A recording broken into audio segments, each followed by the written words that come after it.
ಸ್ವತಃ ಗಾಂಧೀಜಿಯವರನ್ನ ಖುದ್ದಾಗಿ ಭೇಟಿ ಮಾಡಿ ಬಂದಿರುವಂತಹ ಒಬ್ಬ ಮಹಾನ್ ವ್ಯಕ್ತಿ ಅಂದ್ರೆ ಕರಿಸಿದ್ದೇಗೌಡ ಮಾತ್ರ. ಆ ಊರಿನಲ್ಲಿ ತನ್ನ ಹತ್ರ ಅಷ್ಟೋ ಕೂಡಿಟ್ಟಂತಹ ಒಂದು ಗಂಟು ಅಂದ್ರೆ ಹಣವನ್ನ ತಗೊಂಡು ಅವರು ದೊಡ್ಡಾಸ್ಪತ್ರೆಗೆ ಪಯಣ ಬೆಳೆಸ್ತಾರೆ.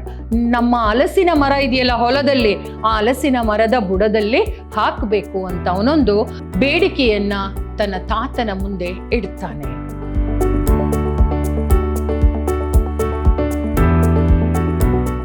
ಎಲ್ಲರಿಗೂ ನಮಸ್ಕಾರ. ನಾನು ಸವಿತಾ AP, ಕನ್ನಡ ಉಪನ್ಯಾಸಕಿ, ವಿದ್ಯಾಶ್ರಮ ಪದವಿ ಪೂರ್ವ ಕಾಲೇಜು, ಮೈಸೂರು. ನಾವು ಇಂದು ಪ್ರಥಮ PUCಗೆ ಸಂಬಂಧಪಟ್ಟ ಹಾಗೆ ಡಾಕ್ಟರ್ ಬೆಸಗರಹಳ್ಳಿ ರಾಮಣ್ಣನವರು ಬರೆದಿರುವ ಗಾಂಧಿ ಗದ್ಯದ ಬಗ್ಗೆ ಮಾತನಾಡೋಣ. ನಾವು ಇಂದಿನ ತರಗತಿಯಲ್ಲಿ ಈ ಒಂದು ಗಾಂಧಿ ಗದ್ಯದ ಬಗ್ಗೆ ತುಂಬ ಮಾತನಾಡಿದ್ದೇವೆ. ಅದನ್ನು ಸ್ವಲ್ಪ ಮೆಲುಕು ಹಾಕೋಣ. ಗಾಂಧಿ ಅನ್ನುವಂತಹ ಒಬ್ಬ ಹುಡುಗನ ಒಂದು ದಾರುಣವಾದಂತಹ ಒಂದು ಸ್ಥಿತಿಯನ್ನ ನಾವು ಅರ್ಧ ಭಾಗ ತಿಳ್ಕೊಂಡಿದ್ದೀವಿ. ಬಳ್ಳಕೆರೆ ಎಂಬಂತಹ ಒಂದು ಊರಿನಿಂದ ಬಂದಂತಹ ಒಬ್ಬ 15 ಪ್ರಾಯದ ಹುಡುಗ ಹಾಗೂ ಅವನ ತಾಯಿ 40 ವರ್ಷ ಪ್ರಾಯದ ಹೆಂಗಸು, ಇವರಿಬ್ಬರು ಮುಂಜಾನೆಯೇ ಎದ್ದು ಆಸ್ಪತ್ರೆಗೆ ಬಂದಿರ್ತಾರೆ. ಅಲ್ಲಿ ಆ ವೈದ್ಯರ ಒಂದು ಅವಿವೇಕತನದಿಂದಾಗಿ ಆ ಒಂದು ಗಾಂಧಿ ಎಂಬ ಹೆಸರನ್ನ ಅಪಹಾಸ್ಯಗೊಳಿಸ್ತಾ, ಹಾಗೆ ಆ ಒಂದು ಹುಡುಗನಿಗೆ ಬೇಕಾದಂತಹ ಒಂದು ವೈದ್ಯಕೀಯ ವ್ಯವಸ್ಥೆಯನ್ನ ಸರಿಯಾಗಿ ನೀಡದೆ, ಆ ನಂತರ ಅವರಿಗೆ ತನ್ನ ಗಂಡ ತೀರ್ಕೊಂಡಂತ ವಿಚಾರವನ್ನ ಆ ಒಬ್ಬ ಹೆಂಗಸು ಹೇಳಿ ತನ್ನ ದುಃಖವನ್ನ ತೋಡ್ಕೊಂಡ ನಂತರ ಈ ಒಂದು ಗಾಂಧಿ ಎಂಬ ಯುವಕನಿಗೆ, ಆ ಒಂದು ಹುಡುಗನಿಗೆ ಸರಿಯಾದ ಒಂದು ವೈದ್ಯಕೀಯ ವ್ಯವಸ್ಥೆಯನ್ನ ಕೊಡ್ತಾರೆ. ಅಲ್ಲಿ ಅವನಿಗೆ ರಕ್ತ ಪರೀಕ್ಷೆ ಹಾಗೂ ಗಂಟಲು, ಹೃದಯ, ಹೀಗೆ ಎಲ್ಲ ರೀತಿಯ ಪರೀಕ್ಷೆಯನ್ನ ಮಾಡಿ ಅದರ ವಿವರಗಳನ್ನು ಒಂದು ಚೀಟಿಯಲ್ಲಿ ಬರೆದು, ಇಲ್ಲಿ ಅವನಿಗೆ ಹೆಚ್ಚಿನ ಒಂದು ಚಿಕಿತ್ಸೆಯನ್ನ ಕೊಡ್ಲಿಕ್ಕೆ ಸಾಧ್ಯ ಆಗೋದಿಲ್ಲ ಅಂತ ತಾಯಿಯನ್ನ ಕರೆದು ಆ ಮಗನ ಒಂದು ಸಂಬಂಧಪಟ್ಟಂತಹ ಕಾಯಿಲೆಯ ಬಗ್ಗೆ ವಿವರವಾಗಿ ತಿಳಿಸುತ್ತಾ ಆ ಒಂದು ವಿವರವನ್ನ ಒಂದು ಚೀಟಿಯಲ್ಲಿ ಬರೆದು ಅದರ ಜೊತೆಗೆ 2 ಗುಳಿಗೆಗಳನ್ನು ಕೊಟ್ಟು ಅವರನ್ನ ದೊಡ್ಡಾಸ್ಪತ್ರೆಗೆ ಅಂದ್ರೆ ಡಿಸ್ಟ್ರಿಕ್ಟ್ ಆಸ್ಪತ್ರೆಗೆ ಹೋಗ್ಬೇಕು ಅಂತ ತಾಯಿ ಮತ್ತು ಮಗನಿಗೆ ವೈದ್ಯಾಧಿಕಾರಿಗಳು ಒಂದು ವಿವರವನ್ನ ನೀಡ್ತಾರೆ.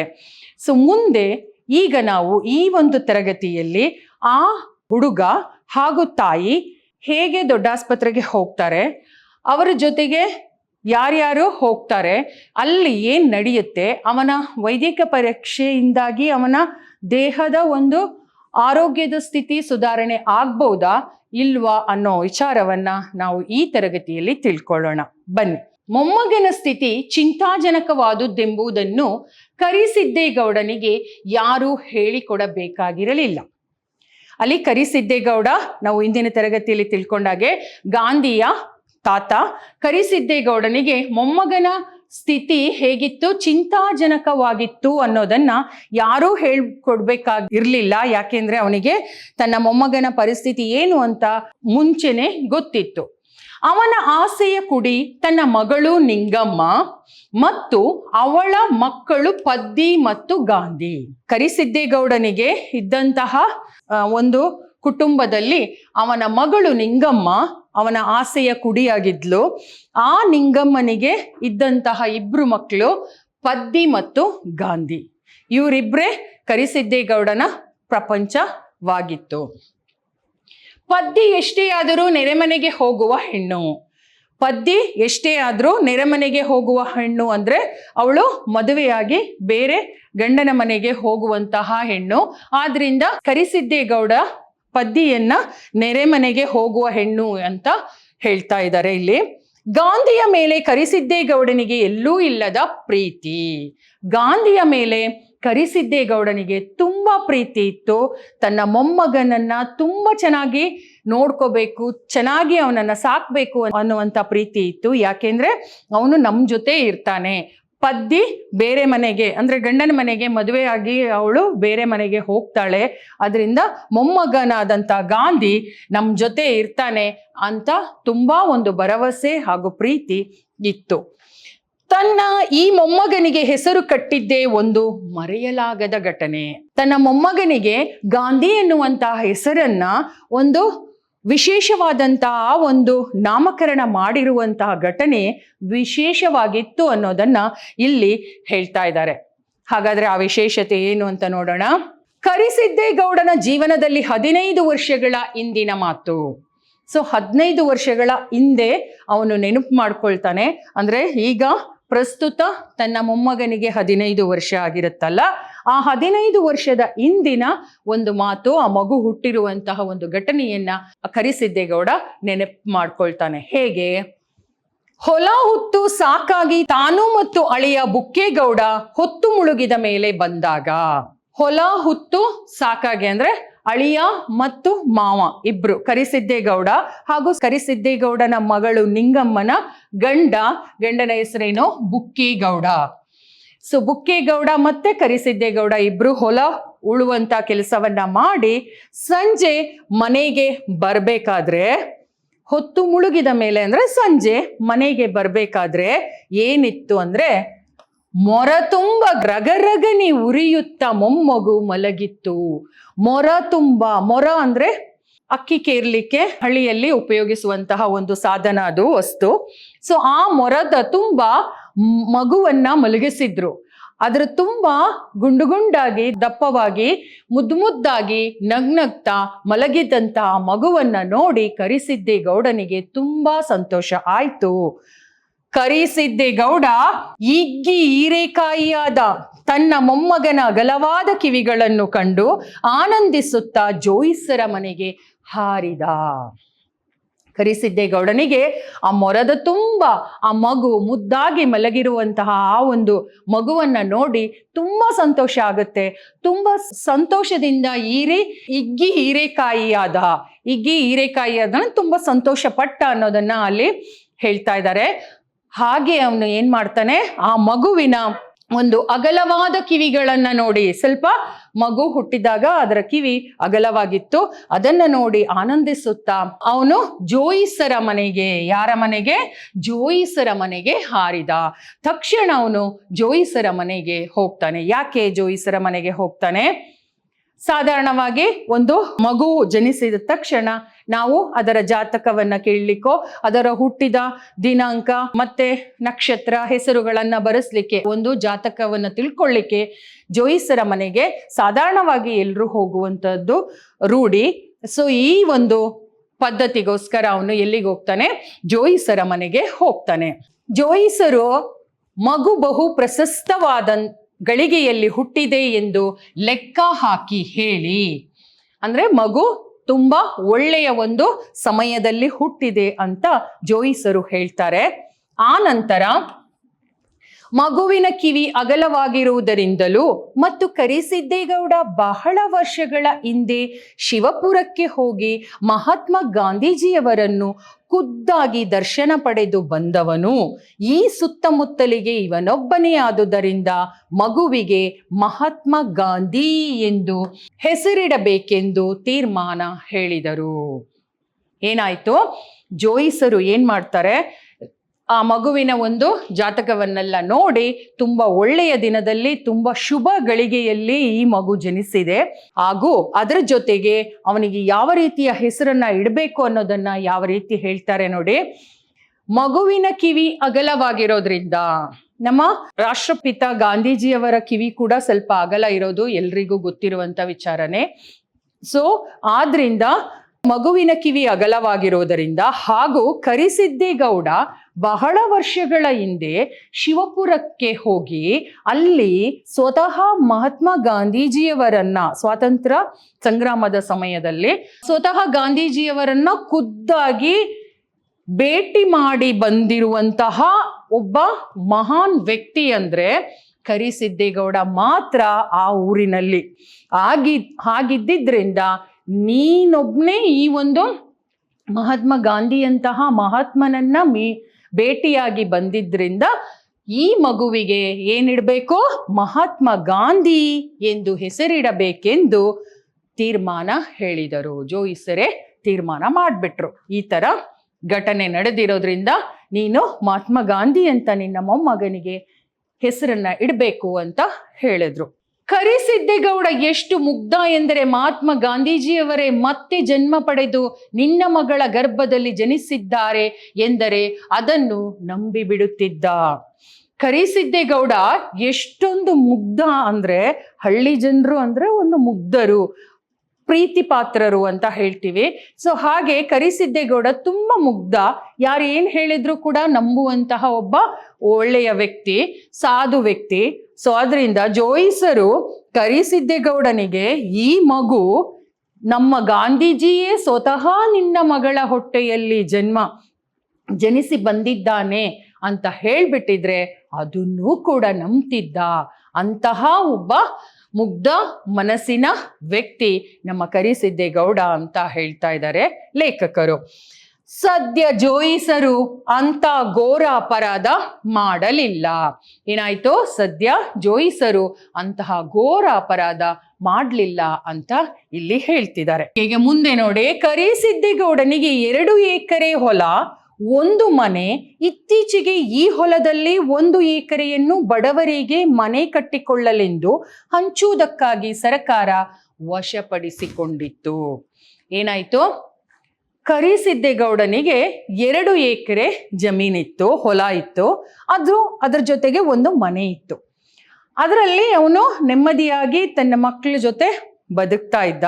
ಆದ್ರೆ ಇತ್ತೀಚೆಗೆ ಏನಾಯ್ತು, ಸರ್ಕಾರ ಏನ್ ಮಾಡಿದ್ದಾರೆ, ಅವನ 2 ಎಕರೆ ಹೊಲದಿಂದ 1 ಎಕರೆ ಹೊಲವನ್ನ ಬಡವರಿಗೆ ಹಂಚಬೇಕು ಅಂತ ಅದನ್ನ ತಗೊಂಡ್ಬಿಟ್ರು. ಆ ಒಂದು ಬಡವರಿಗೆ ಮನೆ ಕಟ್ಟಿಕೊಡ್ಬೇಕು ಅಂತ ಸರ್ಕಾರ ಅದನ್ನ ವಶಪಡಿಸಿಕೊಂಡಿತು. ಇದು ಅವನಿಗೆ ತುಂಬಾ ದುಃಖದ ಒಂದು ವಿಚಾರ ಆಗಿತ್ತು. ಇದು ಕರಿಸಿದ್ದೇಗೌಡನಿಗೆ ತನ್ನ ಅಳಿಯ ಸತ್ತುದಕ್ಕಿಂತಲೂ ತೀವ್ರ ಚಿಂತೆಗೆ ಗುರಿ ಮಾಡಿತು. ಏನಾಯ್ತು, ಇದು ಎಷ್ಟು ಬೇಸರವನ್ನ ತಂದಿದೆ ಕರಿಸಿದ್ದೇಗೌಡನಿಗೆ ಅಂದ್ರೆ, ಯಾರಿಗೇ ಆದ್ರೂ ಅಷ್ಟೇ ಅಲ್ವಾ, ನಮ್ಮ ಹತ್ರ ಇರುವಂತಹ ಜಮೀನನ್ನ ಸರ್ಕಾರ ವಶಪಡಿಸ್ಕೊಂಡಾಗ ಅಥವಾ ಬೇರೆಯವರು ಕಬಳಿಸ್ಕೊಂಡಾಗ ದುಃಖ ಆಗುವಂಥದ್ದೇ. ನಮ್ಮ ಬದುಕಿಗೆ ಅಂತ ಇರುವಂತ ಆಧಾರವನ್ನ ಹೇಳ್ಕೊಂಡಾಗ ಆ ತರ ದುಃಖ ಬಂದೇ ಬರುತ್ತೆ. ಆದ್ರೆ ಕರಿಸಿದ್ದೇಗೌಡನಿಗೆ ಯಾವ ರೀತಿ, ಎಷ್ಟರ ಮಟ್ಟಿಗೆ ದುಃಖ ಅಂದ್ರೆ, ತನ್ನ ಅಳಿಯ ಸತ್ತಿದ್ದಕ್ಕಿಂತ, ಅಳಿಯ ತೀರ್ಕೊಂಡಿದ್ದು ದುಃಖ ಇತ್ತು, ಅದಕ್ಕಿಂತ ಹೆಚ್ಚಿನ ದುಃಖ ತನ್ನ 1 ಎಕರೆ ಜಮೀನನ್ನ ಸರ್ಕಾರ ವಶಪಡಿಸಿಕೊಂಡಿದ್ದಾಗಿತ್ತು. ಮುಂದೆ ಈ ಚಿಂತೆಯಲ್ಲಿ ಮುಳುಗಿ ಸರ್ಕಾರ ವಶಪಡಿಸಿಕೊಂಡಿರುವ 1 ಎಕರೆ ಭೂಮಿಯಲ್ಲಿರುವ ಸೊಗಸಾದ ಫಲ ನೀಡುವ ಹಲಸಿನ ಮರವನ್ನು ಕಡಿದುಕೊಳ್ಳುವುದೋ ಬೇಡವೋ ಎನ್ನುವ ಜಿಜ್ಞಾಸೆಯಲ್ಲಿ ಸಿಕ್ಕಿಬಿದ್ದುದರಿಂದ ಅವನು ತನ್ನ ಮೊಮ್ಮಗನ ಆರೋಗ್ಯದ ಕಡೆಗೆ ಅಷ್ಟು ಗಮನ ಕೊಟ್ಟಿರಲಿಲ್ಲ. ಏನಾಯ್ತು ಅಂದ್ರೆ, ಇವನ ಆ 1 ಎಕರೆ ಜಮೀನಿನಲ್ಲಿ, ಸರ್ಕಾರ ವಶಪಡಿಸಿಕೊಂಡಂತಹ ಜಮೀನಿನಲ್ಲಿ ಒಂದು ಸೊಗಸಾದಂತಹ ಹಲಸಿನ ಮರ ಇತ್ತು. ತುಂಬಾ ಸುಂದರವಾಗಿತ್ತು, ತುಂಬಾ ಫಲಗಳನ್ನ ನೀಡ್ತಾ ಇದ್ದಂತಹ ಹಲಸಿನ ಮರವನ್ನ ಇನ್ನೇನು ಸರ್ಕಾರ ವಶಪಡಿಸ್ಕೊಂಡ್ಬಿಟ್ಟಿದೆ. ಅದರಿಂದ ಅದನ್ನ ಅದನ್ನ ಮಾರಿದ್ರೆ ಏನಾಗುತ್ತೆ, ನನಗೆ ಅದರಿಂದ ಸ್ವಲ್ಪ ಹಣ ಬರುತ್ತೆ, ಏನ್ ಮಾಡೋದು, ಮಾರ್ಲಾ ಬೇಡವಾ ಅನ್ನುವಂತಹ ಒಂದು ಜಿಜ್ಞಾಸೆಯಲ್ಲಿ, ಒಂದು ಸಂದಿಗ್ಧ ಪರಿಸ್ಥಿತಿಯಲ್ಲಿ ಅವನಿದ್ದ. ಸೊ ಈ ಒಂದು ವಿಚಾರಗಳಲ್ಲೇ ಅವನು ತನ್ನನ್ನ ತೊಡಗಿಸಿಕೊಂಡಿದ್ದರಿಂದ ಅವನಿಗೆ ತನ್ನ ಮೊಮ್ಮಗನಾದಂತಹ ಗಾಂಧಿಯ ಆರೋಗ್ಯದ ಕಡೆ ಅಷ್ಟೊಂದು ಗಮನ ಹರಿಸ್ಲಿಕ್ಕೆ ಸಾಧ್ಯ ಆಗ್ಲಿಲ್ಲ ಅಂತ ಹೇಳ್ತಿದ್ದಾರೆ. ಮುಂದೆ ನೋಡಿ, ಮಗಳು ವೈದ್ಯರು ಬರೆದುಕೊಟ್ಟ ಚೀಟಿಯನ್ನು ಕೊಟ್ಟು ಗಾಂಧಿಯನ್ನು ದೊಡ್ಡಾಸ್ಪತ್ರೆಗೆ ಸೇರಿಸಬೇಕಂತೆ ಎಂದು ಹೇಳಿದಾಗ ಕರಿಸಿದ್ದೇಗೌಡನಿಗೆ ಎದೆ ದಸಕ್ಕೆಂದಿತು. ಇದಕ್ಕಿಂತ ಹಿಂದೆ ಆ ಒಂದು ಹೊಲದ ವಿಚಾರದವರೆಗೂ ಅವನು 15 ವರ್ಷದ ಹಿಂದೆ ನಡೆದಂತ ಘಟನೆಯನ್ನ ನೆನಪಿಸ್ಕೊಳ್ತಾನೆ. ಈಗ ಏನಾಯ್ತು, ಮಗ ಮತ್ತು ಮೊಮ್ಮಗ ಮತ್ತು ಮಗಳು ಇಬ್ರು ಆಸ್ಪತ್ರೆಗೆ ಹೋಗಿ ವೈದ್ಯರನ್ನ ಭೇಟಿ ಮಾಡಿ ಆ ಒಂದು ಪೂರ್ವ ಪರವಾದಂತಹ ಒಂದು ಚಿಕಿತ್ಸೆಯನ್ನ ಪಡ್ಕೊಂಡು ಅಲ್ಲಿ ತಿಳ್ಕೊಂಡಂತಹ ಒಂದು ವಿಚಾರಗಳನ್ನೆಲ್ಲ ವೈದ್ಯರು ಬರೆದುಕೊಟ್ಟ ಚೀಟಿಯಲ್ಲಿ ತಂದು ಕರಿಸಿದ್ದೇಗೌಡನಿಗೆ ಮಗಳು ಕೊಡ್ತಾಳೆ. ಆಗ ಏನಾಗುತ್ತೆ, ವೈದ್ಯರು ಬರೆದುಕೊಟ್ಟ ಚೀಟಿಯನ್ನು ಓದಿ ನೋಡಿದಂತಹ ಕರಿಸಿದ್ದೇಗೌಡನಿಗೆ ದೊಡ್ಡಾಸ್ಪತ್ರೆಗೆ ಸೇರಿಸಬೇಕು, ಯಾರನ್ನ? ಗಾಂಧಿಯನ್ನ ದೊಡ್ಡಾಸ್ಪತ್ರೆಗೆ ಸೇರಿಸಬೇಕು ಅಂತ ಹೇಳಿದಾಗ್ಲೇ ಅವನ ಎದೆ ದಸಕ್ಕೆಂದಿತು. ಅಂದ್ರೆ ಅಷ್ಟೊಂದು ಇನ್ನೂ ದುಃಖ ಜಾಸ್ತಿ ಆಯ್ತು. ದೊಡ್ಡಾಸ್ಪತ್ರೆಗೆ ಸೇರಿಸೋದ? ಈ ಒಂದು ಚಿಕ್ಕ ಆಸ್ಪತ್ರೆಯಲ್ಲೇ ನನ್ನ ಮೊಮ್ಮಗನ ಆರೋಗ್ಯ ಸರಿ ಆಗ್ಬೋದೇನೋ ಅನ್ಕೊಂಡು ಅಂತ ಒಂದು ಭರವಸೆಯಲ್ಲಿದ್ದಂತಹ ಒಂದು ವಿಚಾರ ಕರಿಸಿದ್ದೇಗೌಡಂದು. ಇನ್ನೊಂದು, ತನ್ನ ಹತ್ರ ದೊಡ್ಡಾಸ್ಪತ್ರೆಗೆ ಹೋಗುವಷ್ಟು ಹಣ ಇಲ್ಲ, ಏನ್ ಮಾಡೋದು ಅನ್ನುವಂತ ಒಂದು ದುಃಖ. ಇದೆರಡೂ ಕೂಡ ಅವನ ಮನಸ್ಸಿನಲ್ಲಿ ಮೂಡಿದಾಗ ಏನಾಗುತ್ತೆ, ಅವನಿಗೆ ಎದೆ ದಸಕ್ಕಂತ. ಅಂದ್ರೆ ಒಂಥರ ಹೆದರ್ಕೊಳ್ತಾನೆ ಅವನು, ಏನ್ ಮಾಡೋದು ಅಂತ.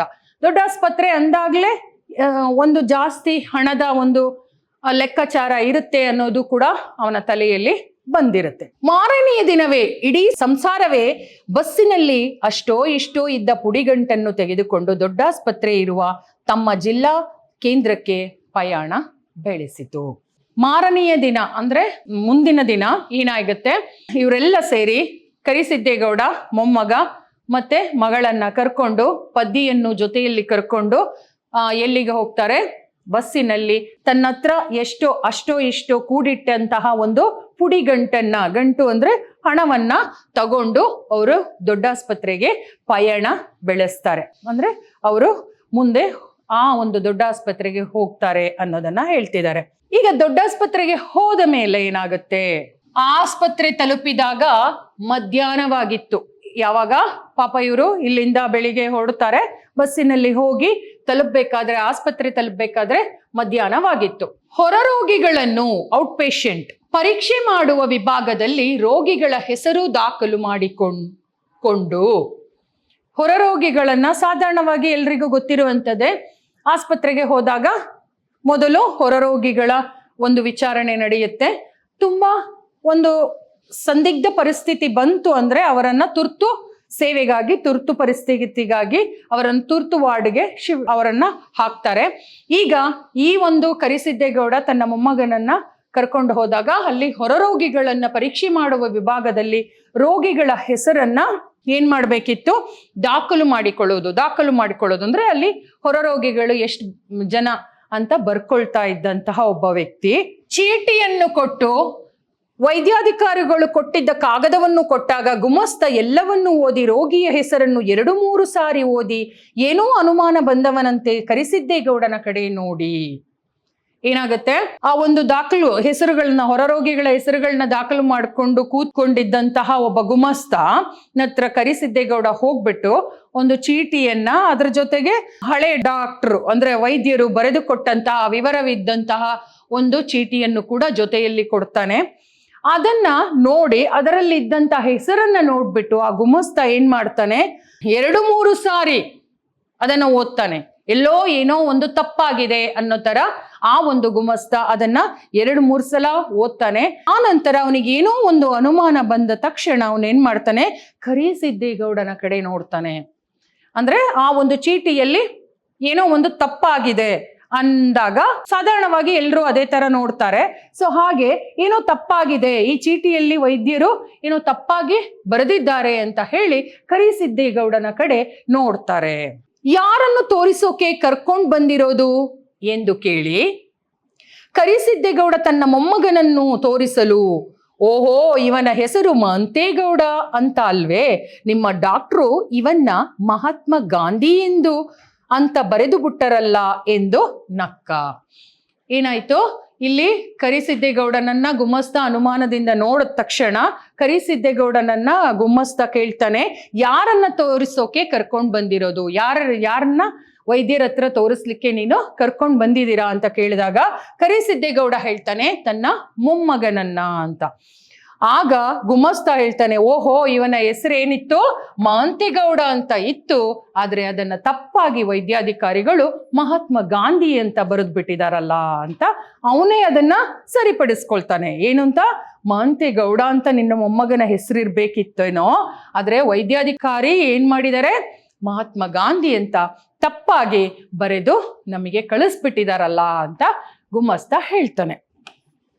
ಕರಿಸಿದ್ದೇಗೌಡ ಬರೆದಿರೋದು ಸರಿಯಾಗೇ ಅದೇ ಸ್ವಾಮಿ, ಇವನ ಹೆಸರು ಮಹಾತ್ಮ ಗಾಂಧಿ ಅಂತಲೇ.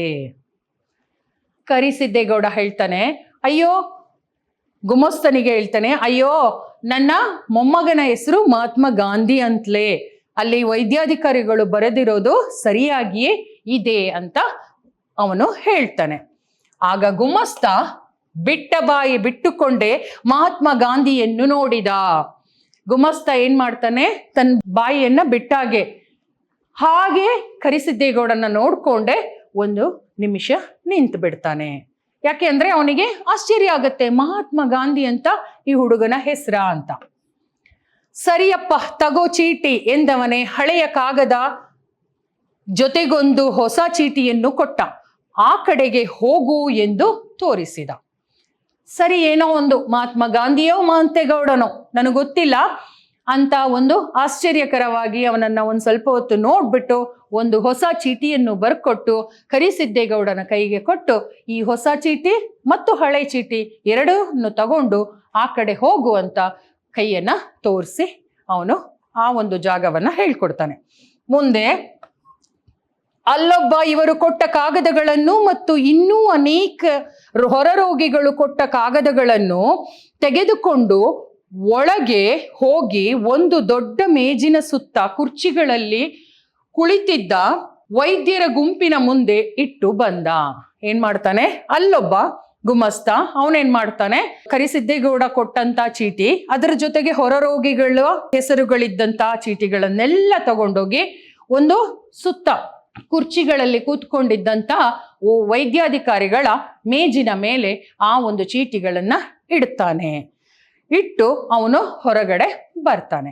ಈಗ ಸರದಿಯ ಪ್ರಕಾರ ಎಲ್ಲ ಆ ವೈದ್ಯಾಧಿಕಾರಿಗಳು ಅಲ್ಲಿ ಕೂತಿದ್ದಂಥವರು ಹೊರರೋಗಿಗಳ ಒಬ್ಬೊಬ್ಬರನ್ನೇ ಕರೆದು ಮಾತಾಡಿಸ್ತಾರೆ. ಹಾಗೆ ಅವರ ಒಂದು ವಿಚಾರಣೆಯನ್ನ ಮಾಡ್ತಾರೆ. ಏನಾಗಿದೆ, ಏನು ಆರೋಗ್ಯದ ಸಮಸ್ಯೆ ಅಂತೆಲ್ಲ ಮಾಡಿ ಕೊನೆಗೆ ಮಹಾತ್ಮ ಗಾಂಧಿಯ ಸರದಿ ಬಂದಾಗ ವೈದ್ಯರ ಗುಂಪು ಗಹಗಹಿಸಿತು. ಮಹಾತ್ಮ ಗಾಂಧಿಯ ಸರದಿ ಬಂದಾಗ ವೈದ್ಯರ ಗುಂಪು ಏನಾಯಿತು, ಗಹಗಹಿಸಿತು. ಅಂದ್ರೆ ಜೋರಾಗಿ ನಗ್ಲಿಕ್ಕೆ ಶುರು ಮಾಡಿದ್ರು. ಯಾಕೆ? ಜೋರಾಗಿ ಕೂಗಿ ಕರೆದರು, ಯಾರಪ್ಪ ಮಹಾತ್ಮ ಗಾಂಧಿ? ಕರ್ಕೊಂಡ್ ಬಂದೆ ಸ್ವಾಮಿ, ಇಲ್ಲವನೇ ಎಂದು ಕರಿಸಿದ್ದೇಗೌಡ ತನ್ನ ಮೊಮ್ಮಗನನ್ನು ಕರೆದುಕೊಂಡು ಒಳಗೋದ. ಏನಾಗತ್ತೆ, ಯಾರಪ್ಪ ಮಹಾತ್ಮ ಗಾಂಧಿ ಅಂತ ಮುಂದಿನ ಪೇಷಂಟ್ ಅನ್ನ ಕರೆಯುವಾಗ ಅವರು ಜೋರಾಗಿ ನಗ್ತಾ ಆ ಒಂದು ಹೆಸರನ್ನ ಅವರು ಏನ್ ಮಾಡ್ತಾರೆ, ಅಪಹಾಸ್ಯ ಮಾಡಿಕೊಂಡು ಯಾರು ಮಹಾತ್ಮ ಗಾಂಧಿ ಅಂತ ಕರೀತಾರೆ. ಆಗ ಕರಿಸಿದ್ದೇಗೌಡ ಏನ್ ಮಾಡ್ತಾನೆ, ನನ್ನ ಮೊಮ್ಮಗನ ಹೆಸರು ಕರಿಸಿದ್ದೇಗೌಡ ಹೇಳ್ಕೊಂಡು ಅವನನ್ನ ಒಳಗಡೆ ಕರ್ಕೊಂಡು ಹೋಗ್ತಾನೆ. ಆಗ ನಿಂಗಮ್ಮನನ್ನು ಮತ್ತು ಪದ್ದಿಯನ್ನು ಹೊರಗಡೆಯೇ ಜವಾನ ತಡೆದ. ಅಂದ್ರೆ ಅವ್ರ ಜೊತೆಗೆ ನಿಂಗಮ್ಮ ಮತ್ತು ಪದ್ದಿ ಹೋಗ್ಬೇಕಾದ್ರೆ ಅವರನ್ನ ತಡಿತಾನೆ.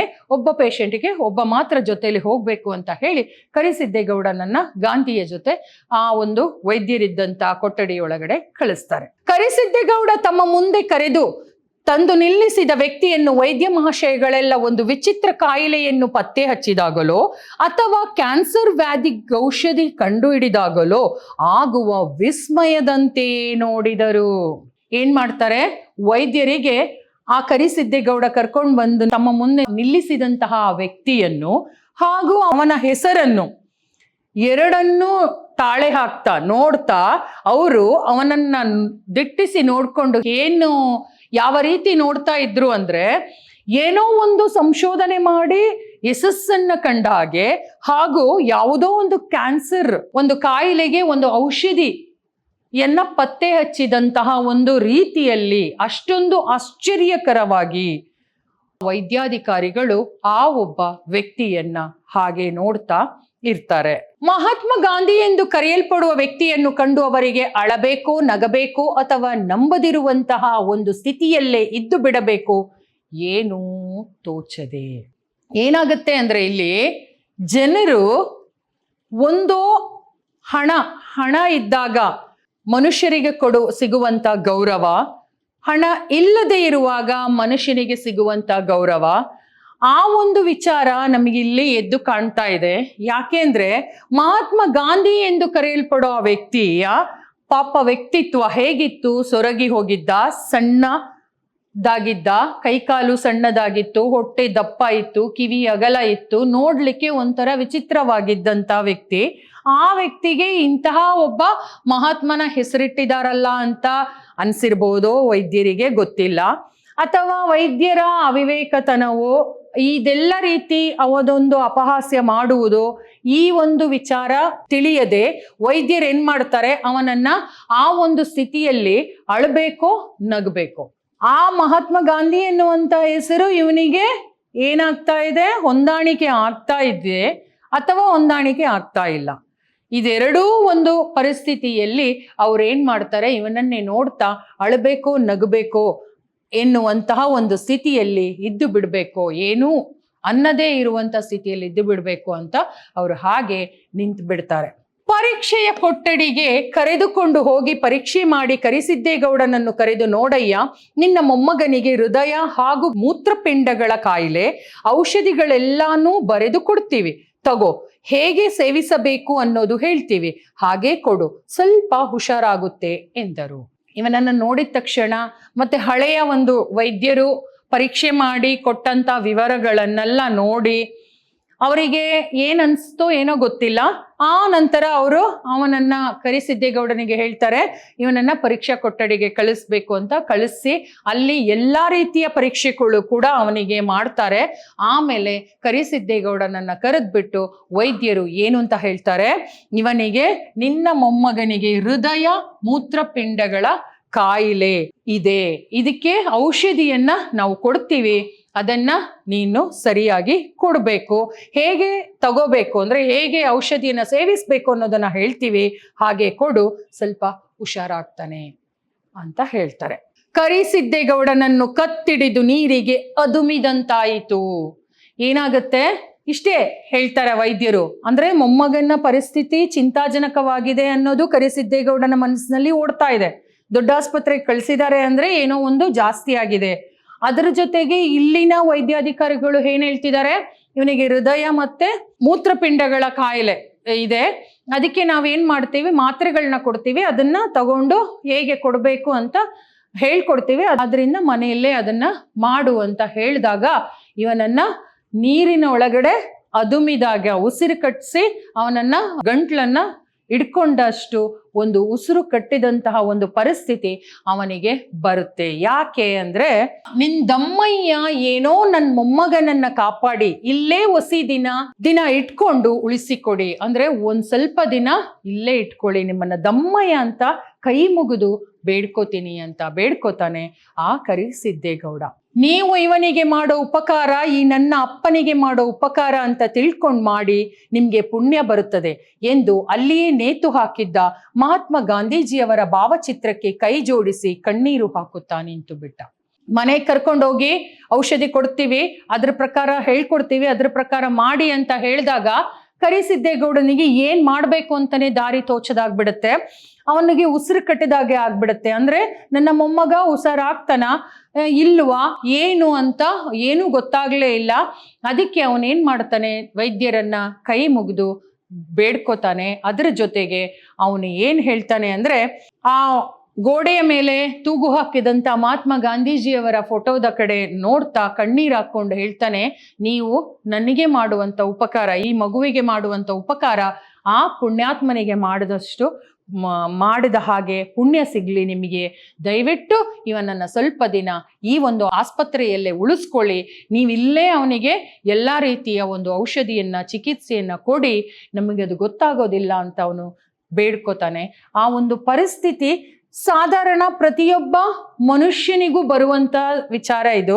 ನಮ್ಮ ಕುಟುಂಬದಲ್ಲಿ ಯಾರಿಗಾದ್ರೂ ಹುಷಾರಿಲ್ಲ ಅಂದಾಗ, ನಮಗೆ ಆ ಒಂದು ರೋಗದ ಬಗ್ಗೆ ತಿಳುವಳಿಕೆ ಇಲ್ದಿದ್ದಾಗ ಅಥವಾ ಗೊತ್ತಾಗ್ಲಿಲ್ಲ ಅಂದಾಗ, ಅದು ಉಲ್ಬಣಗೊಳ್ತಾ ಇದೆ ಅಂದಾಗ, ಒಂದು ವೈದ್ಯರು ಅದ್ರ ಬಗ್ಗೆ ಸರಿಯಾದ ಮಾಹಿತಿಯನ್ನ ಕೊಡ್ಲಿಲ್ಲ ಅಂದಾಗ, ಪ್ರತಿಯೊಬ್ಬ ಮನುಷ್ಯನು ಕೂಡ ಈ ರೀತಿಯ ಒಂದು ಬೇಡಿಕೆಯನ್ನ ಇಟ್ಟೇ ಇಡ್ತಾನೆ. ಆ ತರ ಕರಿಸಿದ್ದೇಗೌಡ ಕೂಡ ತನ್ನ ಮೊಮ್ಮಗನನ್ನ ಉಳಿಸ್ಕೊಡಿ, ದಮ್ಮಯ್ಯ ಇಲ್ಲೇ ಇರಿಸ್ಕೊಳ್ಳಿ ಅಂತ ಬೇಡ್ಕೋತಾನೆ.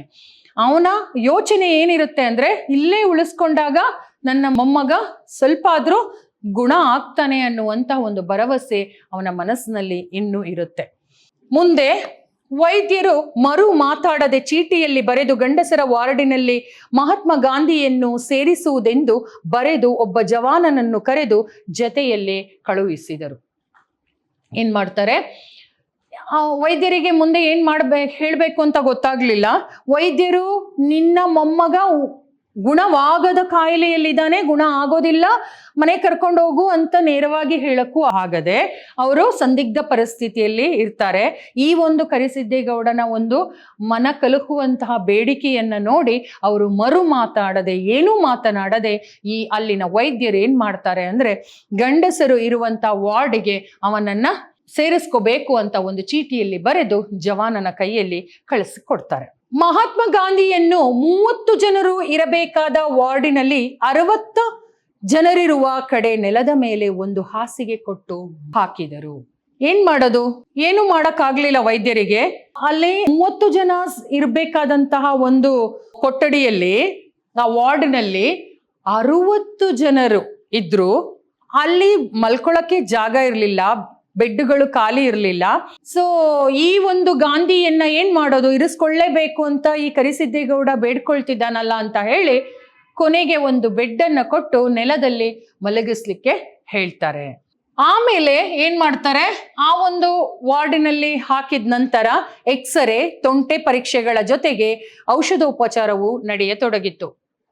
ಮಾಮೂಲಿ ಅಲ್ವಾ, ಸಾಧಾರಣವಾಗಿ ಆ ಒಂದು ವಾರ್ಡಿನಲ್ಲಿ ಅಡ್ಮಿಟ್ ಆಗಿರುವಂತ ಪ್ರತಿಯೊಬ್ಬ ಪೇಷಂಟ್ಗೂ ದಿನಾಲು ಡಾಕ್ಟ್ರು, ವೈದ್ಯರು ಬಂದು ಪರೀಕ್ಷೆ ಮಾಡೋದು ಹಾಗೂ ಅವರ ವಿಚಾರಿಸೋದು, ಅದರ ಜೊತೆಗೆ ಅವರಿಗೆ ಇಂಜೆಕ್ಷನ್ಗಳು, ಗುಳಿಗೆಗಳನ್ನ ಕೊಡುವಂತಹ ಒಂದು ವ್ಯವಸ್ಥೆ ಹೇಗೆ ಮಾಡ್ತಾ ಇತ್ತೋ ಹಾಗೆ ಇಲ್ಲಿ ಕೂಡ ಈ ಎಕ್ಸ್ರೇ, ಬೇರೆ ಬೇರೆ ಪರೀಕ್ಷೆಗಳನ್ನೆಲ್ಲ ಈ ಒಂದು ಗಾಂಧಿಗೂ ಕೂಡ ಮಾಡ್ಲಿಕ್ಕೆ ಶುರು ಮಾಡಿದ್ರು. ವೈದ್ಯರು ಬರೆದುಕೊಟ್ಟ ಔಷಧಿಗಳನ್ನು ತಂದು ಕೊಡುವುದಕ್ಕೆ 3 ದಿವಸಕ್ಕೆ ಕರಿಸಿದ್ದೇಗೌಡನ ಪುಟ್ಟ ಗಂಟು ಕರಗಿ ಹೋಯಿತು. ಸೊ ಅವನು ಅಷ್ಟೋ ಎಷ್ಟೋ ಕೂಡಿಟ್ಟಿದ್ದಂತ ಹಣವನ್ನೆಲ್ಲ ಹೊತ್ಕೊಂಡು ಡಿಸ್ಟ್ರಿಕ್ಟ್ ಆಸ್ಪತ್ರೆಗೆ ಬರ್ತಾನೆ. ಬಂದು ಅಲ್ಲಿ ಆ ಒಂದು ವಾರ್ಡ್ ಅಥವಾ ಆ ಔಷಧಿಗಳನ್ನ ವೈದ್ಯರು ದಿನಾಲು ಒಂದೊಂದು ಔಷಧಿಗಳನ್ನ ಬರ್ಕೊಡ್ತಾ ಇದ್ರು. ಅದನ್ನೆಲ್ಲ ತಂದು ತಂದು ತಂದು ಕೊಟ್ಟು ಏನಾಯ್ತು, ಆ ಕರಿಸಿದ್ದೇಗೌಡನ ಹತ್ರ ಇದ್ದಂತಹ ಪುಡಿ ಕಾಸು ಕೂಡ ಕರಗೋಯ್ತು, ಅಂದ್ರೆ ಖಾಲಿ ಆಗ್ತಾ ಬಂತು. ಈಗ ಮುಂದೆ ಏನ್ ಮಾಡ್ಬೇಕು ಅಂತ ಅವನಿಗೆ ಆಗುತ್ತೆ. 4ನೆಯ ದಿನ ತನ್ನ ಅವ್ವ ನಿಂಗಮ್ಮ ತನ್ನ ತಂಗಿಯ ಕಿವಿಯ ಮತ್ತು ತನ್ನ ಕಿವಿಯ ಓಲೆಗಳನ್ನು ಬಿಚ್ಚಿ ತನ್ನ ಅಯ್ಯನಿಗೆ ಏಕೆ ಕೊಡುತ್ತಿದ್ದಾರೆಂಬುದನ್ನು ಊಹಿಸಿ ತನ್ನ ಪ್ರೀತಿಯ ಅಯ್ಯನನ್ನು ಕರೆದು ಕೇಳಿದ, ಅಯ್ಯ, ನನ್ನ ಊರಿಗೆ ಕರ್ಕೊಂಡು ನಡಿ, ನನ್ನ ಹಣೆ ಬರ ಇದ್ದಂಗಾಗ್ತದೆ. ಏನಾಗುತ್ತೆ, ಕರಿಸಿದ್ದೇಗೌಡನ ಹತ್ರ ಇನ್ನು ಮುಂದೆ ಔಷಧಿಗಳನ್ನ ತಂದ್ಕೊಡ್ಲಿಕ್ಕೆ ಕಾಸು ಅಂದ್ರೆ ಹಣ ಇರೋದಿಲ್ಲ. ಏನ್ ಮಾಡೋದು ಅಂತ ಅವರು ಯೋಚನೆ ಮಾಡ್ತಾ ಇದ್ದಾಗ ಆ ನಿಂಗವ್ವ, ಯಾರ್ದು, ಗಾಂಧಿಯ ತಾಯಿ ನಿಂಗವ್ವ ಮತ್ತು ನಿಂಗವ್ವನ ಮಗಳು ಪದ್ದಿಯ ಕಿವಿಯಲ್ಲಿದ್ದಂತ ಓಲೆಗಳನ್ನ ಬಿಚ್ಚಿ ಕೊಡ್ತಾ ಇದ್ರು. ಯಾರು, ತಾಯಿ ಮತ್ತೆ ತಂಗಿ ಇಬ್ರು ಕರಿಸಿದ್ದೇಗೌಡನಿಗೆ. ಇದನ್ನ ನೋಡ್ತಾ ಇದ್ದಂತಹ ಗಾಂಧಿಗೆ ಮನ್ಸು ತುಂಬಾ ನೊಂದ್ಕೊಳ್ತಾನೆ. ಅವನು ತನ್ನ ಅಯ್ಯನನ್ನ ಕರೆದು, ಆ ತಾತನನ್ನ ಕರೆದು, ಕರಿಸಿದ್ದೇಗೌಡನನ್ನ ಕರೆದು ಹೀಗೆ ಹೇಳ್ತಾನೆ. ಏನು ಅಂತ, ಅಯ್ಯ, ನನ್ನ ಊರಿಗೆ ಕರ್ಕೊಂಡೋಗು, ನನ್ನ ಹಣೆ ಬರ ಇದ್ದಂಗಾಗುತ್ತೆ. ನೀನು ನನ್ನನ್ನ ಉಳಿಸ್ಕೊಳ್ಳಿಕ್ಕೆ ಎಷ್ಟೊಂದು ನೀವೆಲ್ಲ ಪೇಚಾಡ್ತಿದ್ದೀರಾ, ದಯವಿಟ್ಟು ಇದನ್ನ ನನ್ನಿಂದ ನೋಡಕ್ಕಾಗ್ತಾ ಇಲ್ಲ, ನನ್ನನ್ನ ಊರಿಗೆ ಕರ್ಕೊಂಡೋಗು, ಅಲ್ಲಿ ಹೇಗಾಗುತ್ತೋ, ನನ್ನ ಹಣೆ ಬರದಲ್ಲಿ ಏನ್ ಬರ್ದಿದ್ಯೋ ಅದಾಗ್ಲಿ ಅಂತ ಅವನು ಹೇಳ್ತಾನೆ. ಆಗ ಕರಿಸಿದ್ದೇಗೌಡ ಹೇಳ್ತಾನೆ, ಹಂಗೆಲ್ಲ ಮಾತಾಡಬ್ಯಾಡ, ನಾನು ಇನ್ನು ಬದುಕಿವ್ನಿಕಲ್ಲ ಮಗ, ನಿನ್ನ ಉಳಿಸ್ಕೋತೀನಿ. ನೀನು ಹಾಗೆಲ್ಲ ಮಾತಾಡ್ಬೇಡ ಮಗ, ನೀನ್ ಆ ಥರ ಎಲ್ಲ ಮಾತಾಡಿದ್ರೆ ಏನಾಗುತ್ತೆ, ನಮಗೆ ಬೇಜಾರಾಗುತ್ತೆ. ನಾನು ಇನ್ನೂ ಬದುಕಿದ್ದೀನಿ, ನಿನ್ನ ತಾತ ಇನ್ನೂ ಬದುಕಿದ್ದೀನಿ, ಗಟ್ಟಿಮುಟ್ಟಾಗಿದ್ದೀನಿ, ನಾನು ನಿನ್ನ ಹೇಗಾದ್ರೂ ಮಾಡಿ ಉಳಿಸ್ಕೋತೀನಿ ಅಂತ ಕರಿಸಿದ್ದೇಗೌಡ ಮಗನಿಗೆ, ಆ ಮೊಮ್ಮಗನಿಗೆ ಧೈರ್ಯವನ್ನ ಹೇಳ್ತಾನೆ. ತನ್ನ ಮೇಲೆ ಅಯ್ಯನಿಗಿರುವ ಪ್ರೀತಿಗಾಗಿ ಗಾಂಧಿಗೆ ಅಳು ಒಳಗಿಂದ ಗುದ್ದುಕೊಂಡು ಬಂತು. ಎಷ್ಟು ದುಃಖ, ಎಷ್ಟು ಅಳು ಬರುತ್ತೆ ಅವನಿಗೆ, ಎಷ್ಟು ಬೇಸರ ಆಗತ್ತೆ ಅಂದ್ರೆ, ನಾನಿನ್ನು ಇವತ್ತು ನಾಳೆನೂ ಸಾಯೋ ಪರಿಸ್ಥಿತಿಲಿ ಇದ್ದೀನಿ, ಆದ್ರೂ ನನ್ನ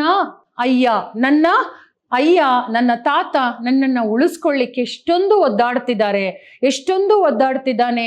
ಆ ಒಂದು ಧೈರ್ಯದ ಮಾತುಗಳು, ಇದನ್ನೆಲ್ಲ ಕೇಳಿ ಆ ಗಾಂಧಿಗೆ ದುಃಖ ಉಕ್ಕಿ ಉಕ್ಕಿ ಹರಿಯುತ್ತೆ. ಅವನಿಗೆ ಅಳು ಬರುತ್ತೆ. ಅವನು ಜೋರಾಗಿ ಅಳ್ತಾನೆ. ತನ್ನ ಪ್ರೀತಿಯ ಅಯ್ಯನ ತೊಡೆಯ ಮೇಲೆ ತಲೆ ಮಡಗಿಕೊಂಡು ದೃಷ್ಟಿಗೆ ದೃಷ್ಟಿ ಸೇರಿಸಿ ಹೇಳಿದ, ಅಯ್ಯ, ನಾನು ಸತ್ತೋದ್ರೆ ನಮ್ಮ ಹಲಸಿನ ಮರದ ಬುಡದಲ್ಲೇ ಹಾಕಬೇಕು. ತುಂಬ ದುಃಖದಲ್ಲಿ ಅವನು ಜೋರಾಗಿ ಅಳ್ತಾನೆ. ತನ್ನ ತಾತನ ತೊಡೆಯ ಮೇಲೆ ಮಲ್ಕೊಂಡು ತಲೆ ಇಟ್ಕೊಂಡು ತಾತನ ಕಣ್ಣಿಗೆ ಕಣ್ಣಿಟ್ಟು ಆ ದೃಷ್ಟಿಯನ್ನ ಕೊಟ್ಟು ಅವನು ಯಾವ ರೀತಿ ಹೇಳ್ತಾನೆ ಅಂದ್ರೆ, ಅಯ್ಯ, ನಾನು ಸತ್ತೋದ್ರೆ ನನ್ನ ಶವವನ್ನ ನನ್ನನ್ನ ಎಲ್ಲಿ ಹಾಕ್ಬೇಕು? ನಮ್ಮ ಹಲಸಿನ ಮರ ಇದೆಯಲ್ಲ ಹೊಲದಲ್ಲಿ, ಆ ಹಲಸಿನ ಮರದ ಬುಡದಲ್ಲಿ ಹಾಕ್ಬೇಕು ಅಂತ ಅವನೊಂದು ಬೇಡಿಕೆಯನ್ನ ತನ್ನ ತಾತನ ಮುಂದೆ ಇಡ್ತಾನೆ. ಕರಿಸಿದ್ದೇಗೌಡ ಬಿಕ್ಕಿ ಬಿಕ್ಕಿ ಅತ್ತು ಬಿಟ್ಟ. ನಿಂಗಕ್ಕ ಬುಡ್ತು ಅನ್ನು ಎಂದು ಗಾಂಧಿಯನ್ನ ಗದರಿಸಿಕೊಂಡಳು. ಪದ್ದಿ ಅಣ್ಣ ಅಣ್ಣ ಎಂದು ಬಿಕ್ಕಳಿಸಿ ಅತ್ತು ಬಿಟ್ಟಳು. ಏನಾಗುತ್ತೆ, ಈ ಒಂದು ಮಾತುಗಳನ್ನ ಕೇಳಿದಂತಹ ತಾಯಿಗೆ ಇನ್ನೂ ದುಃಖ ಬರುತ್ತೆ. ತಾಯಿ ಹೇಳ್ತಾಳೆ, ನಿಂಗಮ್ಮ ಗದರಿಸ್ತಾ ಅಂದ್ರೆ ಜೋರ್ ಮಾಡ್ತಾ ಹೇಳ್ತಾಳೆ, ಬುಡ್ತು ಅನ್ನು, ಈ ತರದೆಲ್ಲ ಮಾತಾಡ್ಬೇಡ ನೀನು, ಸಾಯುವಂತ ಮಾತಾಡ್ಬೇಡ ನೀನು ಅಂತ ಹೇಳ್ತಾಳೆ. ಆಗ ತಂಗಿ, ಆ ಪುಟ್ಟ ತಂಗಿ ಪದ್ದಿ ಅಣ್ಣ ಅಣ್ಣ ಅಣ್ಣ ಅಂತ ಜೋರಾಗಿ ಅಳ್ತಾಳೆ. ಇಷ್ಟೆಲ್ಲ ನಡೆಯುತ್ತಿರುವಾಗ MD ಪಾಸ್ ಮಾಡಿರುವ ದೊಡ್ಡ ಡಾಕ್ಟರ್ ಸಾಹೇಬರು ದಯಮಾಡಿಸಿ ಗಾಂಧಿಯನ್ನು ಪರೀಕ್ಷೆ ಮಾಡಿ ಒಂದು ಚೀಟಿಯಲ್ಲಿ ಔಷಧಿಯನ್ನು ಬರೆದು ಆದಷ್ಟು ಬೇಗ ತರಿಸಬೇಕೆಂದು ಅಪ್ಪಣೆ ಮಾಡಿ ಬೇರೆ ರೋಗಿಗಳನ್ನು ನೋಡತೊಡಗಿದರು. ಹಣ ಇಲ್ಲ, ಹಣದ ಹೊಂದಾಣಿಕೆಯಲ್ಲಿದ್ದಾರೆ. ಆ ದುಃಖದ ಮಡುವಿನಲ್ಲಿ ಅವರೆಲ್ಲ ಇದ್ದಾರೆ. ಅಷ್ಟರಲ್ಲಿ MD ಪಾಸ್ ಆಗಿರುವಂತಹ ಅಂದ್ರೆ ವೈದ್ಯರು ಅಲ್ಲಿಗೆ ಬಂದು ಅವನನ್ನ ನೋಡಿ ಮತ್ತೆ ಪುನಃ ಒಂದು ಔಷಧಿಯನ್ನ ಬರೆದುಕೊಟ್ಟು, ಇದನ್ನ ಈಗಲೇ ನೀನು ತಂದು ಕೊಡಬೇಕು ಅಂತ ಕರಿಸಿದ್ದೇಗೌಡನ ಕೈಗೆ ಆ ಚೀಟಿಯನ್ನ ಕೊಟ್ಟು ಬೇರೆ ರೋಗಿಗಳನ್ನ ನೋಡ್ಲಿಕ್ಕೆ ಹೋಗ್ತಾರೆ. ಮಗಳು ಮತ್ತು ಮೊಮ್ಮಗಳ ಓಲೆಗಳನ್ನು ತೆಗೆದುಕೊಂಡು ಊರಿಗೆ ಬಂದು ಕರಿಸಿದ್ದೇಗೌಡ ಗಿರವಿ ಇಡಲು ಪ್ರಯತ್ನಿಸಿದ. ಇನ್ನೇನ್ ಮಾಡೋದು, ಆ ಒಂದು ಚೀಟಿಯಲ್ಲಿರುವ ಔಷಧಿಯನ್ನ ಈಗಲೇ ತಂದ್ಕೊಡ್ಬೇಕು ಅಂತ ಹೇಳಿದ್ದಾರೆ ಬೇರೆ ವೈದ್ಯರು. ಈಗ ಅವನಿಗೆ ವಿಧಿ ಇಲ್ಲ, ಅವನು ಊರಿಗೆ ಹೋಗ್ತಾನೆ.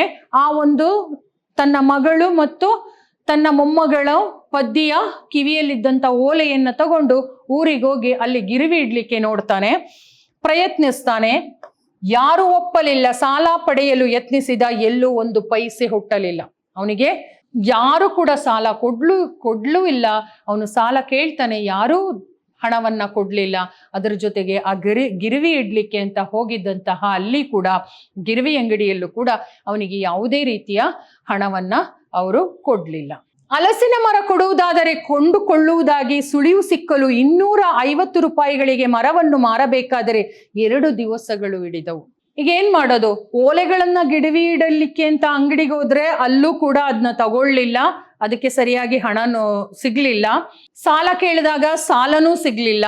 ಮುಂದೇನ್ ಮಾಡೋದು? ಈಗ ಏನಾದ್ರೂ ಮಾಡಿ ಗಾಂಧಿ ಔಷಧಿಗೆ ಹಣ ಹೊಂದಿಸ್ಬೇಕು ಅಂತ ಕರಿಸಿದ್ದೇಗೌಡ ಕೊನೆಗೆ ಏನ್ ಮಾಡ್ತಾನೆ, ತಾನು ಮುಂಚೆ ಲೆಕ್ಕ ಹಾಕ್ತಾ ಇದ್ದಂತಹ ಹಲಸಿನ ಮರವನ್ನ ಯಾರಾದ್ರೂ ತಗೊಳ್ಳೋರಿದ್ರೆ ತಗೊಳ್ಳಿ ಅಂತ ಹೇಳ್ತಾನೆ. 250 ರೂಪಾಯಿಗೆ ಮರವನ್ನು ಮಾರಬೇಕಾದರೆ 2 ದಿವಸ ಹಿಡಿಯುತ್ತೆ ಅವನಿಗೆ. ಆ ಒಂದು ಯಾರಿಗೆ ಬೇಕು ಮರ ಅಂತ ಕೇಳಿ ಅವರಿಗೆ ಅದನ್ನ ಕೊಟ್ಟು ಅವರಿಂದ ಅದನ್ನ ದುಡ್ಡನ್ನ ಪಡ್ಕೊಂಡು 250 ರೂಪಾಯಿಯನ್ನ ಪಡ್ಕೊಂಡು ಬರ್ಬೇಕಾದ್ರೆ 2 ದಿವಸಗಳಾಗುತ್ತೆ. ಹಾಗಾದ್ರೆ ಆ 2 ದಿವಸಗಳಲ್ಲಿ ಏನಾಗಿರ್ಬಹುದು ಆ ಆಸ್ಪತ್ರೆಯಲ್ಲಿ ಆ ಗಾಂಧಿಯ ಪರಿಸ್ಥಿತಿ?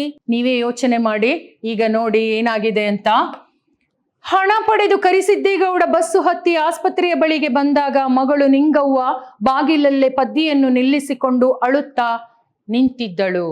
ಏನಾಗಿರ್ಬೋದು? ಕರಿಸಿದ್ದೇಗೌಡ ತನ್ನ ಕೈಗೆ ಸಿಕ್ಕಿದ ತಕ್ಷಣ, ಹಣ ಸಿಕ್ಕಿದ ತಕ್ಷಣ ಅವನು ಬಸ್ ಹತ್ತಿ ಆಸ್ಪತ್ರೆಗೆ ಓಡೋಡಿ ಬರ್ತಾನೆ. ಬರ್ಬೇಕಾದ್ರೆ ಬಾಗಿಲಲ್ಲೇ, ಆ ಒಂದು ಆಸ್ಪತ್ರೆಯ ಬಾಗಿಲಲ್ಲೇ ಯಾರು ನಿಂತಿರ್ತಾರೆ? ಮಗಳು ನಿಂಗವ್ವ ಮತ್ತು ಪದ್ದಿ ಅಳ್ತಾ ನಿಂತಿರ್ತಾರೆ. ಹಾಗಾದ್ರೆ ಪರಿಸ್ಥಿತಿ ಗಾಂಧಿದು ಏನಾಗಿರ್ಬೋದು ಅಂತ ನೀವೇ ಊಹಿಸ್ಕೊಳ್ಳಿ. ಅಲ್ಲಿ ಕರಿಸಿದ್ದೇಗೌಡ ಗಾಂಧಿ ಹೇಗಿದ್ದಾನೆ ಎಂದು ಕೇಳಲೇ ಇಲ್ಲ.